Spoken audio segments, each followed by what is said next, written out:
UKLO 1 year masters. No IELTS required up to 5 years visa. High visa success rate. 120 హామీలు ఆ book చూస్తే నిజంగా ఒక ఆశ్చర్యం అనిపిస్తుంది. ఒక రోజు మొత్తం కూర్చొని ఆ బుక్ చదివిన అసలు ఆ బుక్ ఎన్ని వేల కోట్ల రూపాయల బడ్జెట్ అవుతుంది అనే ఆలోచన సామాన్య ప్రజలకు ఓటేసే ప్రజలకు అంత తొందరగా రాదు.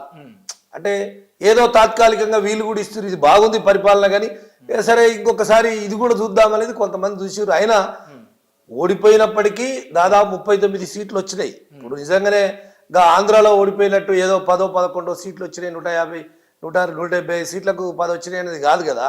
119 సీట్లలో 39 సీట్లు వచ్చినాయి. అయినప్పటికీ కొంత అంటే అబద్ధపు ప్రచారాలు ఏదైతే రేవంత్ రెడ్డి చేసినటువంటి అవి కొంత ప్రజలకు అట్రాక్టివ్ అయ్యి అట్లా ఓడిపోవడం జరిగింది. కానీ నిజంగానే ప్రజలకు తిప్పుంటే ఏ ఎమ్మెల్యేని కలిసినా, ఏ కార్పొరేటర్ని కలిసినా, ఏ ఎక్స్ఎమ్మెల్యేని కలిసినా ఇంటర్వ్యూ చేసినప్పుడు వాళ్ళతోటి ఇట్లా అడిగితే వాళ్ళు చెప్పే మాట ఒకటే, వాళ్ళే అబద్ధపు హామీలు, అబద్ధపు హామీలు, అబద్ధపు హామీలు. అంత అబద్ధపు హామీలను జనాలు అంత గుడ్డిగా నమ్ముతారా అన్న? అంటే నమ్మడం అంటే అబద్ధపు మాటలు చెప్పేది ఈజీగా అట్రాక్టివ్ అవుతారు ప్రజలు. అంటే ప్రజలకు ఎందుకు నమ్ముతారు, అంత తెలివి లేదు అంటారు. అట్లేం లేదు. అంటే వీళ్ళు ఇచ్చిండ్రు వాళ్ళకు కూడా ఒకసారి చూద్దాము అనేది ఒక ఆశ. ఇప్పుడు మనిషి ఆశాజీవి.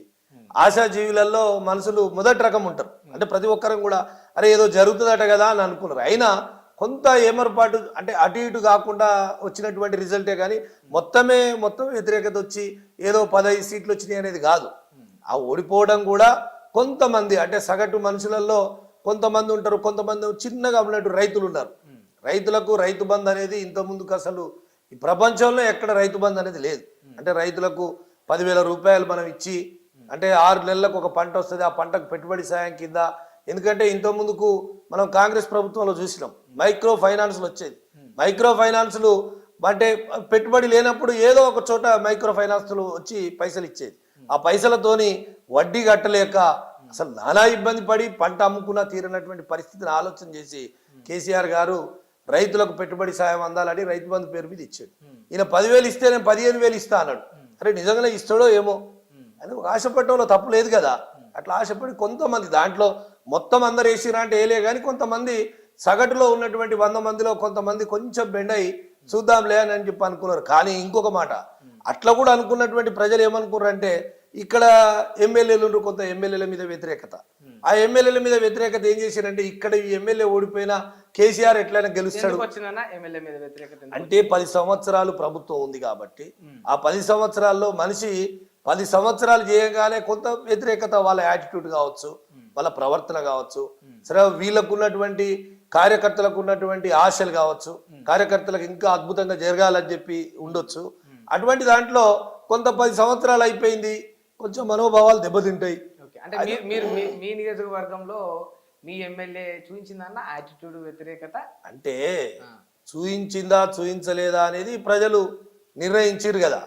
అంటే యాక్చువల్గా చూయించలేదా అనే దాని మీద నేను చెప్పడం బాగోదు. కానీ అంటే ప్రతి ఒక్క చోట ఏమైందంటే చెప్తున్నారు, ప్రతి ఒక్క చోట చెప్తున్నారు అంతే. ఇప్పుడు యాక్చువల్గా జరిగింది ఏంటంటే ఎమ్మెల్యేల ప్రవర్తనే మొత్తం కారణం అని నేను అంటలేను. అది కూడా ఒక కారణం. అది కూడా ఒక కారణం. అంటే ఎమ్మెల్యేలు కార్యకర్తలకు ఉన్నటువంటి అనుసంధానం సరిగ్గా లేక కూడా జరిగింది అన్ని చోట్ల. ఈ ఒక్క చోట మా దగ్గరనే లేకుంటే ఇంకో దగ్గర జరిగిందని నేను అంటలేను. అంటే అక్కడ 10 సంవత్సరాలు అయిపోయింది, అరే కొత్తదనాన్ని కోరుకుంటారు. అరే కొత్తగా ఎవరైనా వస్తే వీళ్ళు ఇంకేమైనా బాగా చేస్తారేమో, లేకుంటే అద్భుతాలు జరుగుతాయేమో అని అనుకున్న దాంట్లో కొంత ఇది. ఇప్పుడు ఓడిపోవడానికి ఒక్కటే కారణం అని నేను అనను, కానీ దాంట్లో 1,00,000 కారణాలు, కర్ణుడు సాగుకు 100 కారణాలు అన్నట్టు అది కూడా ఒక్కొక్క చోట ఒక కారణమైంది. అక్కడ ఉన్నటువంటి ప్రజలు కూడా ఏంటంటే 10 సంవత్సరాలు అయింది, ఒక మార్పు కోరుకుందామని చెప్పి కూడా ఒక కారణమైంది.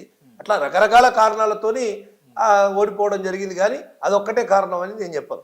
సరే ఇవన్నీ బాగానే ఉన్నాయి. మీరు ఇప్పుడు గులాబీ కండువా వేసుకున్నారు, గులాబీ పార్టీలో ఉన్నారు కనుక పొగుడుతా ఉన్నారు.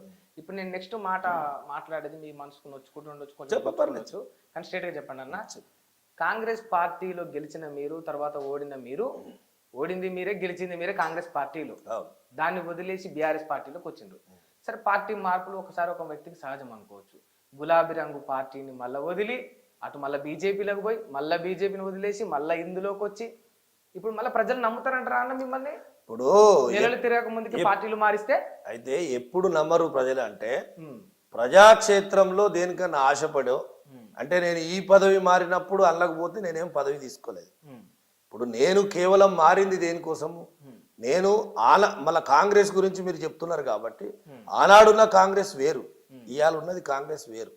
ఆనాడు రాజశేఖర రెడ్డి, అదే చెప్తున్నా, ఆనాడు రాజశేఖర రెడ్డి గారు ఉన్నటువంటి కాంగ్రెస్, ఆ రోజు ఉన్నటువంటి నాయకులు నాయకత్వం ప్రజల పక్షా నుండి ప్రజలకు మేలు చేయాలని చెప్పి, ప్రజలకు ఏదైనా బాగు చేస్తే బాగుంటుందని చెప్పి రాజశేఖర రెడ్డి అద్భుతమైనటువంటి పథకాలు ప్రజలకు అందించాడు.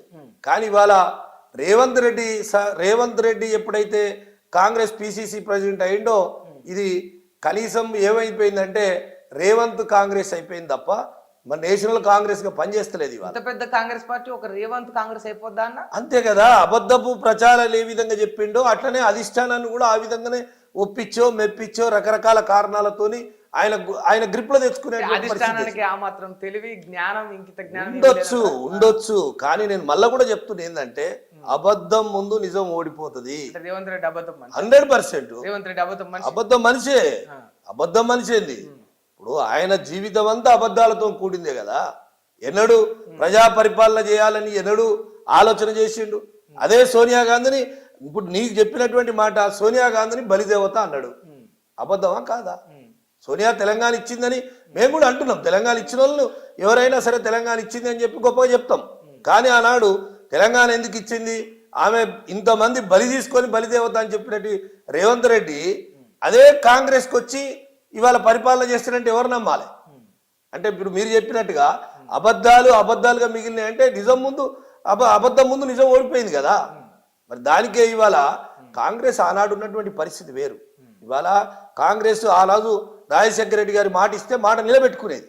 కానీ ఇవాళ ఈ విధంగా ఎంత ఇబ్బంది అవుతుంది తెలంగాణ. 10 సంవత్సరాలు మరి కేసీఆర్ గారు తెలంగాణ ఉద్యమాన్ని 14 సంవత్సరాలు నడిపించి, తెలంగాణ తేవడానికి అన్ని విధాలుగా ఆయనే ముందుండి నడిపించి, తెలంగాణ వచ్చిన తర్వాత 10 సంవత్సరాలు పరిపాలన అద్భుతంగా ఒక స్వర్ణయుగంగా మారి, అప్పులు ఏమైనాయి అదే చెప్తున్నా కదా, అప్పులు దీర్ఘసం. ఇప్పుడు నేనేమంటున్నా అంటే, ఆ రోజు చేసినటువంటి అప్పులు ఇవాళ ఆస్తులు దాదాపు 5 ఆస్తులు పెరిగినాయి. 100% పెరిగినాయి. ఇప్పుడు నువ్వు కరెంటు మీద పెట్టినటువంటి పెట్టుబడి ఇవాళ దాని ఆస్తులు పెరిగినాయి. ఇప్పుడు ఆయల 10 రూపాయలు పెడితే ఇలా 100 రూపాయలు అయింది. మరి మీరు అన్నట్టు నిజంగా అప్పులతోటి చేసిన దాని డబ్బును దీనికి ఇన్వెస్ట్ చేసినప్పుడు ఆదాయం ఆస్తులే పెరిగితే మరి అప్పులు కట్టుకోవడానికి వీళ్ళకి సులభతరం ఉండాలి. కానీ ఎందుకు కడతలేరు? అప్పులు కట్టడానికి తెలంగాణ అద్భుతమైనటువంటి రాష్ట్రం. తెలంగాణ అన్ని వనరులున్నటువంటి రాష్ట్రం. అన్ని వనరులున్నటువంటి రాష్ట్రంలో ఏ సంసారమైనా ఓ కన్స్ట్రక్షన్ చేయాలనుకున్నా, ఓ కుటుంబం నడపాలనుకున్నా 10 రూపాయలు పెట్టుబడి పెట్టి దాన్ని ఆస్తిగా మార్చి దాన్ని ఆ విధంగా దాన్ని లాభదాయకంగా చేయాలని ప్రయత్నం చేస్తుంది ఎవరైనా, కుటుంబం కావచ్చు ప్రభుత్వం కావచ్చు.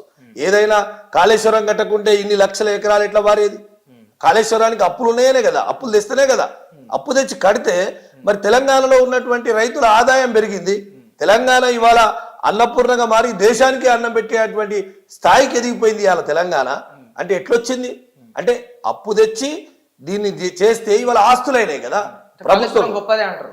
అద్భుతమైనటువంటి ప్రాజెక్ట్, చాలా అద్భుతమైన, చాలా అద్భుతమైన దానికి ఇంత వ్యతిరేకత ఎందుకు వచ్చిందన్న? పల్లంలోకి నీళ్లు పైన తలకాయ కాడికి తీసుకుపోయే ప్లాన్ కేసీఆర్ది. ఆ ప్లాన్ వింటేనే ఎంత వరస్టో అర్థమైంది. ఇంకో విషయం ఏంటంటే, తెలంగాణ రాష్ట్రం చాలా ఎత్తులో ఉన్నటువంటి రాష్ట్రం.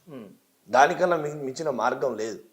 ఎలా 75 సంవత్సరాలు పరిపాలన చేసినోడు కూడా ఎవడు ఆలోచన చేయలే. ఎందుకులే మాకెందుకు, రైతులు ఇట్లా పోతే మాకెందుకు అని చెప్పి ఆలోచన చేసిరు. కానీ కేసీఆర్ గారు అట్లా ఆలోచన చేయలే. మనం నీళ్లు తేవాలి, ఎట్లా తీయగలుగుతాం అంటే, గోదావరి మీద ఇట్లా కడితే నీళ్ళు వస్తాయి, ఈ విధంగా ఎత్తిపోస్తే నీళ్ళు వస్తాయి అని ఆలోచనతో చేసినటువంటి అతిపెద్ద ప్రాజెక్టు, అద్భుతమైనటువంటి ప్రాజెక్టు కదా. మీరు అంత ఆలోచన చేసి అంత గొప్పగా ఆలోచించి ఇంత కష్టపడితే అది మిమ్మల్ని ముంచింది. అది ముంచింది అనేది క్వశ్చనే లేదు కదా, అస్సలు కాదు. 1,00,000 కోట్లు మింగిండు అక్షరాల కాళేశ్వరం ప్రాజెక్టు మీద అనేది యావత్ తెలంగాణ రాష్ట్రంలో పైన ఆరోపణ వచ్చింది. ఇవాళ ఇప్పుడు కేసీఆర్ గారు నిర్మించినటువంటి ప్రాజెక్టే ఇవాళ కాళేశ్వరం నుంచి వెళ్ళి మల్లన్న సాగర్కి వస్తే, మల్లన్న సాగర్ నుంచి వెళ్ళి ఇవాళ హైదరాబాద్ కు మళ్ళా తెస్తామంటారు కదా. అది నిజంగా ప్రాజెక్టే బలికి రాదు, అది అసలు వేస్ట్ ప్రాజెక్ట్ అనుకుంటే ఆ నీళ్ళు ఎందుకు తెద్దామని ఇప్పుడు మళ్ళీ టెండర్లు వేసిండ్రు. అంటే ఆ ప్రాజెక్టే పనికిరాదు కదా. ఆ ప్రాజెక్ట్ వద్దని కొత్త ప్రాజెక్ట్ ఎందుకో తెస్తలేవు. అసలు నీకు ఆలోచనే లేదు కదా. నీళ్లు తెచ్చినటువంటిది మల్లన్న సాగర్ వస్తేనే ఇక మల్లన్న సాగరే ఇవాళ అన్నిటికీ ఐరార్థం అయిపోయింది ప్రాజెక్టుకు.